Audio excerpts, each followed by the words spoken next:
The strange neighbor who watched me through the window, single mom horror story. I felt his eyes on me before I ever saw his face. That prickling sensation on the back of my neck as I tucked my daughter into bed each night wasn't paranoia, it was a warning. If you're watching this video right now, you're about to discover how my ordinary life as a single mom turned into a nightmare that still haunts me. If my story resonates with you, please consider liking this video and subscribing to the channel for more real-life experiences that might just save someone else from going through what I did. It started 3 months after we moved into the little blue house on Maple Street. The rent was affordable, the school district was excellent, and for the first time since the divorce, I felt like my 6-year-old daughter Emma and I could finally breathe. The neighbors seemed friendly enough, mostly retirees and young families, except for the man in the gray house directly across from ours. I rarely saw him, just glimpses of a tall figure behind curtains that never fully opened. "Mommy, the shadow man is watching again," Emma said one night as I was reading her bedtime story. My heart skipped a beat. "What shadow man, sweetie?" I asked, trying to keep my voice steady. "The one in the window across the street. He watches our house when it gets dark." I brushed it off as a child's imagination, but that night, after Emma fell asleep, I peeked through our living room blinds. There he was, a silhouette standing perfectly still, facing our home. When I shifted slightly, he disappeared like smoke. The next morning, I convinced myself I'd been tired, seeing things that weren't there. Single motherhood does that to you, stretches your nerves until reality blurs at the edges. Between my job as a nurse working night shifts and raising Emma alone, exhaustion was my constant companion. My neighbor Sarah from 2 doors down stopped by that afternoon with a welcome basket, 3 months late, but I appreciated the gesture. When I mentioned the man across the street, her smile faltered. "That's Robert Kendrick," she said, lowering her voice though we were alone in my kitchen. "He's lived here for decades.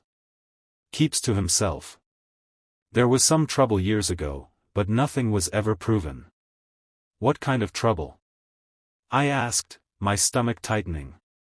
Sarah hesitated. "Just rumors. His wife disappeared about 15 years ago. Police investigated but found nothing. Some people said she just left him, others." She trailed off, then forced a smile. "But like I said, just neighborhood gossip. I'm sure he's harmless."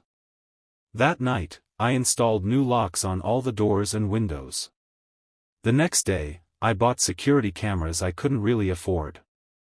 Emma asked why I was scared, and I lied, saying it was just a precaution in a new neighborhood. But children sense fear like animals sense storms coming. For 2 weeks, I documented every instance I noticed him watching. Always after sunset, always perfectly still, always for exactly 27 minutes. I started taking photos with my phone, building what I told myself was evidence, though evidence of what, I wasn't sure. Was watching someone's house from your own window even a crime? One evening, as I was bringing in groceries from the car, I felt that familiar prickling sensation. Looking up, I saw him standing on his porch, the first time I'd seen him outside. He was older than I expected, maybe in his 60s, with thinning gray hair and round glasses that caught the streetlight. He raised his hand in what might have been a wave, and I hurried inside, my heart pounding. The next day, a package waited on my doorstep. No shipping label, just my name written in elegant cursive. Inside was a vintage silver bracelet with a note, "For protection. RK." I dropped it like it was burning my skin and called the police. Officer Daniels arrived within the hour, a kind-faced woman who listened patiently to my story. She examined the bracelet and note, then sighed. "Mrs. Collins, I understand your concern, but Mr. Kendrick hasn't broken any laws. The gift is unusual, but not threatening. Have you tried talking to him?" I hadn't. The thought terrified me. "Sometimes," Officer Daniels continued, "people who live alone develop unusual social habits. He might not realize he's frightening you." She offered to speak with him, but something in me resisted. What if it made things worse? What if he became angry? I thanked her and declined, promising to call if anything more concerning happened. That night, Emma had a nightmare. She woke up screaming about a man in her room, watching her sleep. I held her trembling body against mine, whispering that she was safe, that no one could hurt her, all while my own fear threatened to choke me. The next morning, I called in sick to work and marched across the street. Enough was enough. If Robert Kendrick wanted to terrorize someone, it wouldn't be my daughter. He answered on the third knock. Up close, he looked friendlier than I expected, his clothes hanging loosely on his thin frame. His eyes widened in surprise. "Miss Collins," he said, my name in his mouth sending chills down my spine. "I've been hoping you'd visit." "Mr. Kendrick," I said, summoning every ounce of courage, "I need you to stop watching my house. You're scaring my daughter." He blinked slowly, confusion crossing his face. "Watching your house? I don't understand." "Every night. You stand at your window for exactly 27 minutes, staring at our home. It needs to stop." He stepped back, inviting me inside with a gesture. Every instinct screamed to run, but I needed this resolved. I texted Sarah my location and stepped into his home. The interior was unexpected, warm, filled with books and antiques. Photos covered one wall, all of the same woman at different ages. His wife, I assumed. The missing one. "Miss Collins, I think there's been a misunderstanding," he said, leading me to the living room. "I don't watch your house. I watch the oak tree between our properties." He pointed to a massive oak that partially obscured the view between our homes. I'd barely noticed it before. "My wife loved that tree," he continued, his voice softening. Before she died, we would sit together every evening and watch the sunset through its branches. 27 minutes, from the moment the sun touched the horizon until it disappeared. After she passed, I continued the tradition. "Your wife died?" I asked, remembering Sarah's story about her disappearance. Pain flashed across his face. "Cancer. 15 years ago. Some neighbors spread rumors because I was too grief-stricken to attend her funeral. They didn't understand." He showed me a death certificate, newspaper obituary, and photos of her in hospice care. My certainty began crumbling. "But Emma sees you watching her room," I said, clinging to my suspicions. "Your daughter's room faces the oak tree," he said simply. "I'm sorry if my silhouette frightened her. I never intended that." As for the bracelet, he explained it had belonged to his wife. "Silver is said to ward off evil spirits. When I heard your daughter crying at night, I thought it might comfort her. My wife suffered from nightmares too." I left his house disoriented, my narrative shattered. Had I created a monster out of a grieving widower? Had my own fears as a single mother projected danger where there was only sadness? That evening, I watched from my window as Robert took his position, eyes fixed not on our home but on the magnificent oak between our houses. The sunset painted the sky in shades of orange and pink, filtering through branches that swayed gently in the breeze. For 27 minutes, he stood in silent communion with memories of his wife.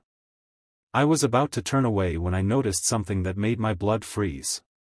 Behind Robert, deeper in his house where shadows gathered, stood another figure. Watching him. Watching us. The next day, I did what I should have done from the beginning, research. The local library had newspaper archives going back decades. It took hours, but I found what I was looking for, articles about Catherine Kendrick's battle with cancer and her death 15 years ago. Robert's story checked out. But I also found something else. 6 months after Catherine's death, Robert's sister Elaine had moved in with him. According to a small community piece, she had come to help her brother through his grief. There was no mention of her leaving. When I returned home, Emma was playing in the front yard under Sarah's watchful eye. As I thanked Sarah for watching her, Emma pointed toward Robert's house. "Mommy, the lady in the window is watching again." Sarah and I both turned.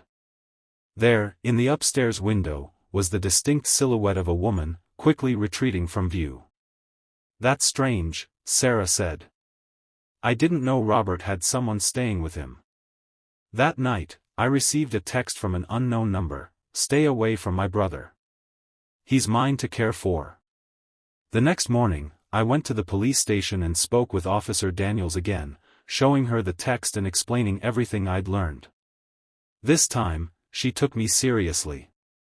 "Elaine Kendrick has a history of mental health issues," she explained after making some calls. "She was institutionalized before moving in with her brother. We'll do a welfare check." 2 officers visited Robert's home that afternoon. They reported back that both Robert and Elaine appeared well, though Elaine was extremely protective of her brother. There was no evidence of any crime or cause for concern. But the watching continued, not from Robert, but from Elaine. Not the oak tree, but our home. And now, the texts came daily, growing increasingly hostile. "He doesn't need new friends. Your daughter is too loud. You should move away while you can." I installed more security cameras, added motion sensor lights, and considered moving, but my lease had 11 months remaining, and I couldn't afford to break it. One night, I woke to Emma screaming. Racing to her room, I found her window open, a window I was certain I had locked, and her favorite stuffed animal missing. On her pillow lay a silver bracelet. The same one Robert had given me, which I had locked in my dresser drawer. The police took the incident seriously this time. They questioned both Robert and Elaine, but found no evidence linking them to the break-in. Robert seemed genuinely distressed by the news, while Elaine remained coldly composed, insisting they had been home all night. Officer Daniel suggested installing a security system with cameras inside the house as well as outside. "Sometimes in cases like this," she said carefully, "documentation is your best protection." That night, after Emma finally fell asleep in my bed, I sat watching the security camera feeds on my laptop. Around midnight, movement caught my eye, a figure crossing my front yard. The camera captured Elaine, her face distorted with rage, placing something on my doorstep before hurrying away. I called Officer Daniels immediately. She arrived with backup and retrieved the item, a dead bird with a note: "Nosy neighbors don't last long on Maple Street." This was the evidence they needed. Elaine was taken in for questioning and eventually charged with harassment and trespassing. During the investigation, something even more disturbing came to light: Robert had no idea what his sister had been doing.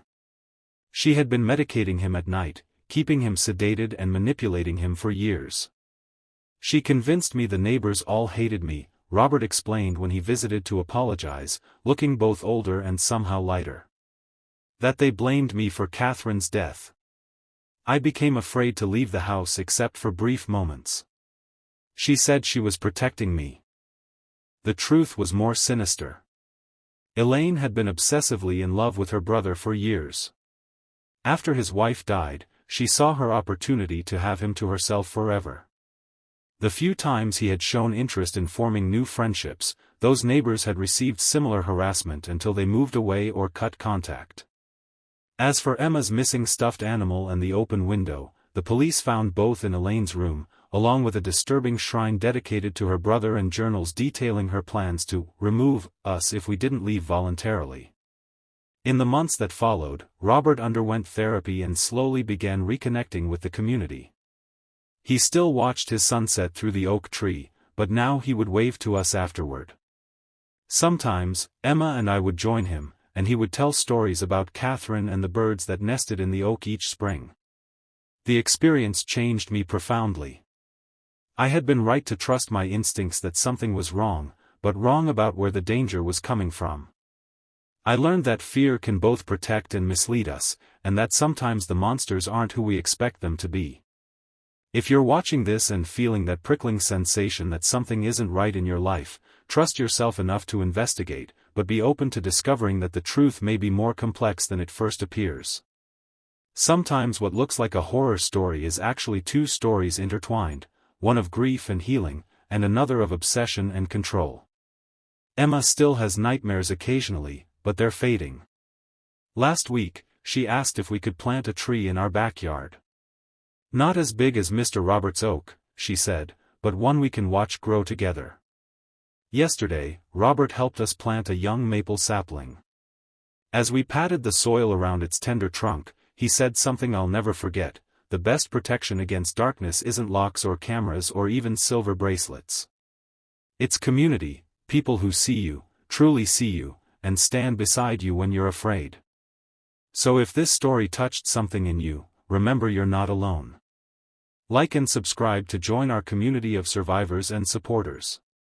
Because the real horror isn't the strange neighbor watching through the window, it's believing you have to face your fears in isolation.